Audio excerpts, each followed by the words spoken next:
ఇక మూఢనమ్మకాలకైతే అంతు అదుపు లేకుండా పోతుంది మొత్తం. ఓ ఘటన జరిగింది. యేసుప్రభు వచ్చి బతికిస్తాడని చెప్పి ఆ చచ్చిపోయిన శవాన్ని ఇంట్లో పెట్టుకొని ప్రార్థనలు చేస్తురట హైదరాబాద్లో. అసలు ఏం జరుగుతుంది? ఇక చచ్చిపోయినాక ఏమన్నా బతికిస్తారా అసలు? ఈ దుర్మార్గమైన ఘటన చూడు, ఇంత దారుణమా అసలు? ఇగో 4 రోజుల పాటు ఇంట్లోనే మృతదేహం, యేసు ప్రభు బతికిస్తాడని ప్రార్థనలు. హైదరాబాద్ లోని కుకుడుపల్లిలో ఘటన. 4 రోజులు అయిందట చచ్చిపోయినప్పటి నుంచి 4 రోజుల నుంచి ఇంట్లోనే పెట్టుకొని ప్రార్థనలు చేస్తుర్రట. అయ్యా యేసు ప్రభు వచ్చి ఆ ప్రార్థనలు చేయగానే బతికిస్తారు, చచ్చిపోయిన లేపుతాడని చెప్తుర్రట. ఈ ఎక్కడ ఉన్నదా అసలు? ఇంత చిత్రంగా అనిపిస్తుంది. యేసు ప్రభు వచ్చి మృతదేహానికి ప్రాణం పోస్తారని కుటుంబ సభ్యులు డెడ్ బాడీని 4 రోజుల పాటు ఇంట్లోనే ఉంచుకున్నారు. హైదరాబాద్ కుకుడుపల్లిలోని రామకృష్ణ నగర్ లో ఈ ఘటన జరిగింది. ఏపీలోని కృష్ణా జిల్లా కైగలూరుకు చెందిన యేసురత్నం పోలీస్ శాఖలో ఎస్ఐగా పనిచేసి రిటైర్ అయ్యారు.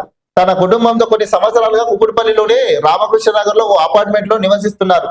కొన్నేళ్ల క్రితం యేసురత్నం చనిపోయారు. ఆయన భార్య శాంతామణికి కొడుకు జయరాం, కూతురు సునీత శైలజ కలిసి నివసిస్తున్నారు.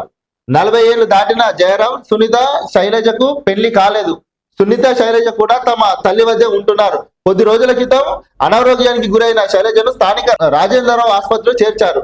చికిత్స సమయంలో కూడా వీరు ఆసుపత్రి సిబ్బందికి సహకరించలేదు. రక్తహీనతతో బాధపడుతున్న శైలజకు రక్తం ఎక్కించాలని డాక్టర్లు చెబితే అందుకు నిరాకరించారు. పరిశుద్ధమైన రక్తమైతేనే ఎక్కించాలని పట్టుబట్టారు. ఇక మరి సప్పుడేగా ఇంత బ్లీచింగ్ పౌడరు సరిపేసి కడిగి పరిశుభ్రమైన రక్తాన్ని ఎక్కించుకుంటే అయిపో. గిట్ల తయారైందిరా నాయన. శరీరంలోకి రక్తము, ఆ రక్తం అన్ని టెస్టులు చేసినాకనే అది మంచి రక్తమా చెడు రక్తమా అని ఎక్కిస్తారట. అలా డాక్టర్ ఎట్లకైనా వాళ్ళ పని వాళ్ళు అన్ని పరీక్షలు చేసినాక ఎక్కిస్తారు. వీళ్ళు ఏంది, అది మంచి ఎట్లా అంటే దాన్ని పరిశుభ్రమైన రక్తం అట. మరి కొత్తగా తయారు చేయాలి. ఏమున్నారా ఆయన? పరిశుద్ధమైన రక్తం అయితేనే ఎక్కించాలని పట్టుబట్టారు. ఈ నెల 13న శైలజ చనిపోయింది. ఆమె మృతదేహాన్ని ఆసుపత్రి నుంచి తీసుకొచ్చి ఇంట్లోనే ఉంచి ప్రార్థనలు చేస్తున్నారు. దుర్వాసన రావడంతో స్థానికులు పోలీసులకు సమాచారం అందించారు. పోలీసులు వారి ఇంటికి చేరుకొని తలుపులు తీయాలని చెప్పినా వినలేదు.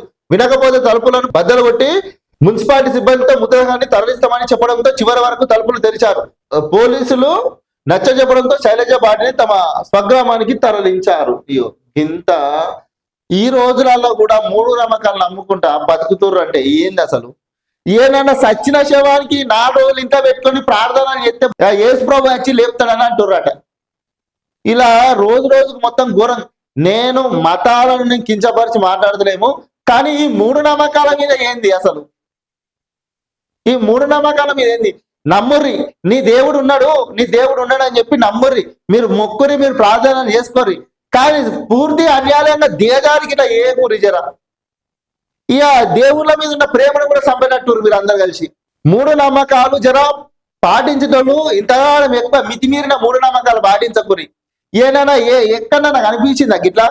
చచ్చిపోయిన శవాన్ని ఇంట్లో పెట్టుకుంటే పూజ చేసి పునస్కారాలు చేస్తే ఆ శవం లేచేస్తుందట. ఏనన్నా అనిపించింది అసలు? ఎప్పుడన్నా ఏంటన్నా వినమంటదా గిట్లా? జరా జనాలు మూఢనమ్మకాల భ్రమలకు వెళ్ళి బయటకు రాని జరా. ఈ రోజులలో కూడా ఈ మూఢనమ్మకాలు పెట్టుకుంటా మొత్తం గింత అధ్వానంగా తయారవుతున్నారు.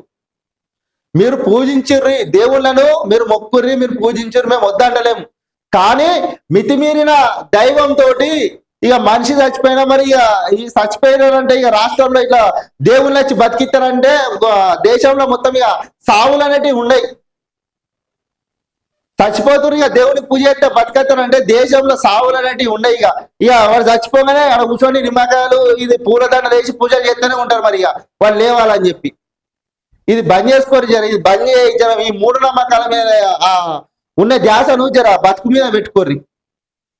ఆ మూఢనమ్మకాలు బంద్ చేసుకోరు జర. గింత దారుణమాట. ఇగో ఈ దావకంలో కూడా డాక్టర్లకు అది మంచి రక్తం అయితే ఎక్కిచ్చురంటే డాక్టర్లు ఉన్నదే వాళ్ళు చూసి వాళ్ళు ట్రీట్మెంట్ చేయడానికి గిట్లా తయారైతురు. జర ఈ మూఢనమ్మకాల మీద జర మనుషులందరూ జర తక్కువ మొత్తం నమ్ముర్రి.